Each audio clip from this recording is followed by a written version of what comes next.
Tu crois être anxieux. Tu crois que ton problème, c'est le stress, les pensées, l'agitation. Mais regarde bien.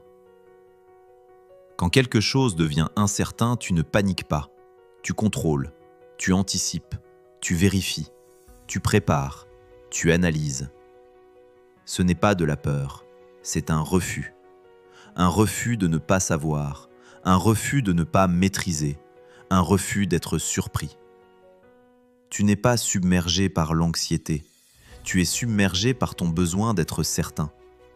Et tant que tu confonds les deux, tu vas continuer à lutter contre le mauvais problème. Dans cette vidéo, on va démonter cette illusion. Et tu risques de ne plus voir ton anxiété de la même manière. Tu interprètes ton état comme de l'anxiété, parce que tu ressens de la tension, une agitation mentale, une difficulté à te détendre, un besoin constant d'anticiper, alors tu conclus « je suis anxieux ». Mais observe, quand un danger réel apparaît, tu sais réagir, tu n'es pas paralysé, tu n'es pas effondré, tu n'es pas incapable. Au contraire, tu deviens lucide, organisé, efficace. Ce que tu appelles anxiété n'est pas une incapacité, c'est une hyperactivation. Ton esprit cherche à réduire l'incertitude avant même qu'elle n'apparaisse. Ce n'est pas la peur qui te met en mouvement, c'est le besoin de maîtrise. Et tant que tu appelles ça anxiété, tu cherches à calmer quelque chose qui ne demande pas à être calmé. Tu ne manques pas de sérénité, tu manques de tolérance à l'inconnu. Le danger réel a une forme, il est visible, il est concret, il appelle une action. L'incertitude, elle, n'a pas de contour, elle ne dit pas ce qui va arriver. Elle laisse un vide, et ce vide, ton esprit n'aime pas ça.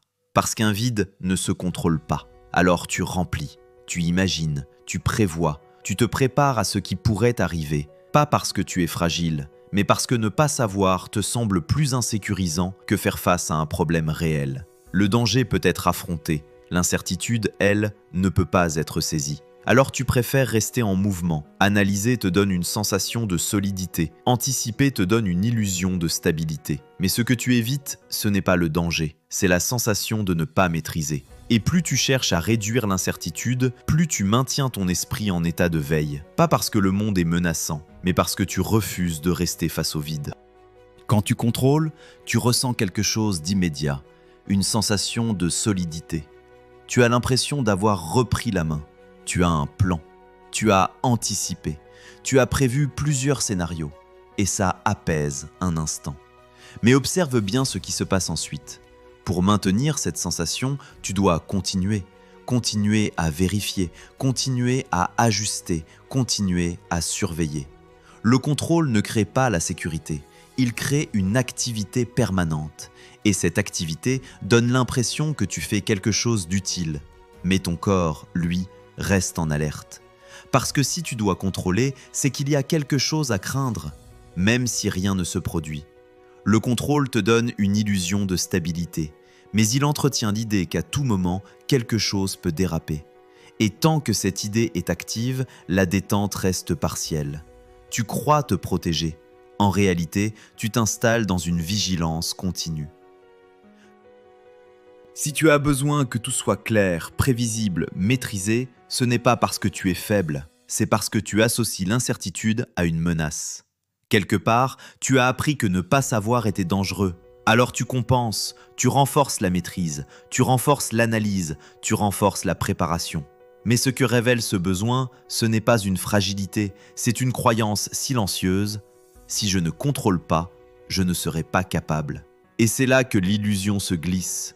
Tu as déjà fait face à des situations imprévues, tu as déjà improvisé, tu as déjà encaissé, tu as déjà tenu.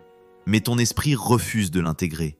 Il préfère croire que tout repose sur sa vigilance. Alors il maintient la tension, pas parce que tu es en danger, mais parce qu'il doute de ta capacité à rester debout sans certitude. Regarde bien ce qui se passe. Tu n'es pas désorganisé. Tu n'es pas instable. Tu n'es pas incapable. Au contraire, tu es structuré, attentif, préparé. Tu as appris à anticiper, à prévoir les risques, à ne pas te laisser surprendre. C'est une forme de discipline, mais elle est orientée vers le contrôle, au lieu d'être orienté vers la solidité intérieure. Tu appelles ça de l'anxiété. Mais ce que tu vis, c'est une vigilance entraînée, une vigilance devenue excessive. Le problème n'est pas ton intensité, c'est la direction de cette intensité. Tu utilises ta force pour réduire l'incertitude au lieu de l'utiliser pour accepter qu'elle existe. Et tant que cette discipline reste dirigée vers le contrôle, elle crée de la tension, parce que le monde ne deviendra jamais entièrement prévisible. Arrêter de vouloir être certain ne veut pas dire devenir imprudent. Ça veut dire accepter que tout ne peut pas être sécurisé à l'avance. Quand tu cesses de vouloir maîtriser l'inconnu, ton esprit perd un appui artificiel. Il ne peut plus s'accrocher à l'illusion du contrôle. Et au début, ça crée un inconfort, un vide. Mais ce vide n'est pas un danger, c'est simplement l'absence de maîtrise.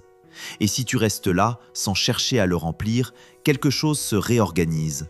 Tu réalises que tu n'as pas besoin d'être certain pour être stable.